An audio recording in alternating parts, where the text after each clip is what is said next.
नमस्कार, मैं अरुण के शर्मा, एनालिस्ट वन थॉट, एक नई सूचना लेकर आपके सामने उपस्थित हुआ हूँ। आज अमित शाह साहब का बयान आया है कि उनका AIADMK के साथ समझौता हो गया है और अन्ना द्रमुक जो है उसने भारतीय जनता पार्टी के साथ एक जॉइंट कॉन्फ्रेंस भी की है।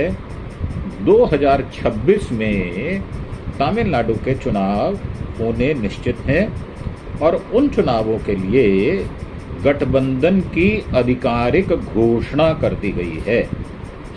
अमित शाह साहब ने पुष्टि की है कि एडॉप्टी पालनी स्वामी राज्य के NDA का लीड करने वाले हैं। शाह साहब ने AIADMK की मांगों की खबर को खारिज भी किया है कि उन्होंने कोई उनके सामने डिमांड रखी है, ऐसी कोई बात नहीं है। गठबंधन के लंबे समय से चले आ रहे इतिहास और इसके स्थायी प्रकृति पर जोर दिया है। साथ ही PM मोदी जयललिता के पिछले सहयोग के बारे में भी बात की है और उसको उजागर किया गया है। अखिल भारतीय अन्ना द्रविड़ मुनेत्र कड़गम और भारतीय जनता पार्टी ने शुक्रवार को एक जॉइंट प्रेस कॉन्फ्रेंस में विधानसभा 2026 के लिए ये घोषणा की। केंद्रीय मंत्री अमित शाह ने औपचारिक रूप से घोषणा करते हुए एडपादी के पलनीस्वामी जो है उनको नेतृत्व दिया गया है, लीडरशिप दी गई है। शाह ने कहा कि AIADMK भारतीय जनता पार्टी ने फैसला किया है और सभी गठबंधन दल आगामी तमिलनाडु विधानसभा चुनाव में NDA के रूप में मिलकर लड़ेंगे। उन्होंने कहा ये चुनाव राष्ट्रीय स्तर पर PM मोदी के लीडरशिप में राज्य स्तर पर AIADMK पलनीस्वामी के नेतृत्व में लड़े जाएंगे और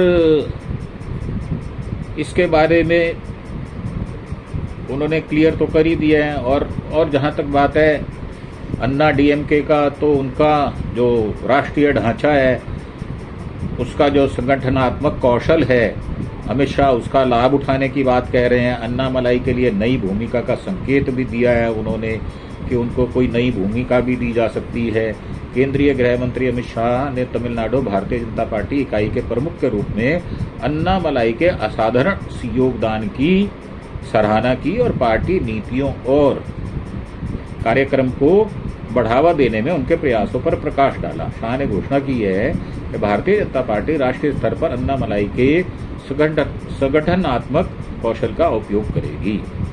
अब इसमें शुक्रवार को जो कहा गया वो बीजेपी के अन्नामलाई, जो बीजेपी के पूर्व प्रमुख हैं, अन्नामलाई को धन्यवाद दिया। उन्होंने अपने पद से इस्तीफा दे दिया। अमित शाह ने अन्नामलाई की प्रशंसा करते हुए कहा कि उनका योगदान अभूतपूर्व रहा है और ये कहा है भारतीय जनता पार्टी के राष्ट्रीय ढांचे के भीतर संगठनात्मक कौशल का लाभ उठाएगी। तमिलनाडु भारतीय जनता पार्टी इकाई के रूप में श्री अन्नामलाई जी की सराहनीय उपलब्धियों की उन्होंने भूरी प्रशंसा भी की और ये भी कहा कि नरेंद्र मोदी जी के नीतियों को लोगों तक पहुंचाना हो या पार्टी के कार्यक्रम को गांव-गांव तक ले जाना हो या पहुंचाना हो, तो अन्नामलाई जी का योगदान अभूतपूर्व रहा है। भारतीय जनता पार्टी के राष्ट्रीय ढांचे में अन्नामलाई जी के संगठनात्मक कौशल का वो लाभ उठाएंगे। केंद्रीय मंत्री ने का बयान जो है वो ऐसे समय पर आया है जब नैनार नगेंद्रन ने पार्टी के प्रदेश अध्यक्ष चुनाव के लिए अपना नामांकन दाखिल किया है। अब ये सारी सूचनाएं जो हैं ये आ रही हैं। वैसे पहले भी उनका आपस में एकॉर्ड रहा है और जहाँ तक बात है जयललिता की, तो उनसे भी उनका एकॉर्ड रहा। क्या वो DMK की धमक को कम कर पाएंगे? क्योंकि DMK और कांग्रेस, मुझे ऐसा आभास होता है हालांकि साउथ की राजनीति में कम हस्तक्षेप है मेरा, परंतु उसके बावजूद भी जो उनकी इक्वेशन है वो बहुत शानदार है। और वहाँ के जो सीएम साहब हैं उनका राहुल गांधी के साथ बड़ा ही आत्मीय संबंध है। तो देखना होगा ये दोनों गठबंधन 2026 में क्या करने जा रहे हैं, किस प्रकार चुनाव लड़ेंगे, सीटों का बंटवारा किस प्रकार होगा और जो रणनीति है वो किस प्रकार बनाई जाएगी।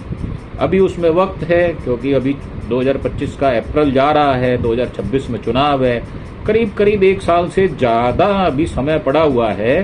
तो इस पर हमारी दृष्टि बनी रहेगी और समय समय पर हम साउथ के बारे में अपग्रेडेशन देते रहेंगे ताकि सबको सूचना रहे।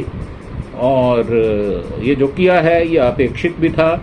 और जहाँ तक बात है शाह साहब की, तो वो कोई भी समझौता करने में उनका कोई सानी नहीं है और वो साम दाम दंड भेद हर तरीके से धमका कर भी, प्यार से भी और नेगेटिव पॉजिटिव सारी बातें वो समझा देते हैं, भले ही किसी पार्टी को बुरा लगे। हाँ, एक बात जरूर है, मैं ये चेतावनी अन्ना द्रमुक को देना चाहूंगा कि भारतीय जनता पार्टी का ये हमेशा ही सिलसिला रहा है, वो जिस पार्टी के साथ भी अकॉर्ड करती है उस पार्टी को खत्म कर देती है।